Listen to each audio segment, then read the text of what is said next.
വീഡിയോസിലൊക്കെ ഒരുപാട് കണ്ട് ആസ്വദിച്ച ലക്ഷദ്വീപിലെ ആ കടലിന്റെ മനോഹാരിത നിങ്ങളൊന്ന് കാണൂ. എന്താ രസം, കണ്ടിട്ടും തന്നെ കൊതി തീരുന്നു.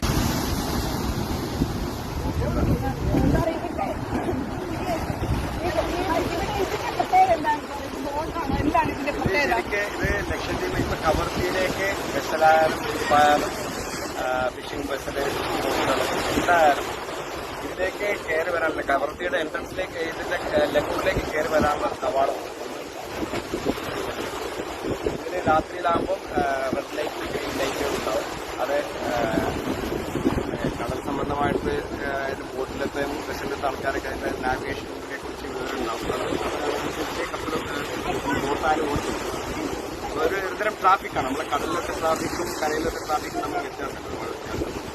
എന്ന് പറഞ്ഞാൽ കരയിൽ നമ്മൾ പോകുമ്പോൾ നമ്മുടെ സൈഡ് ഇടത്തെ സൈഡാണെങ്കിൽ കടലിന് മറ്റേ സൈഡ് ഓപ്പോസിറ്റാണ്. അപ്പോൾ അങ്ങനെ ഇതിനെക്കുറിച്ച് ട്രാഫിക് നിയമങ്ങളെ കുറിച്ച് വ്യത്യാസമുണ്ട്.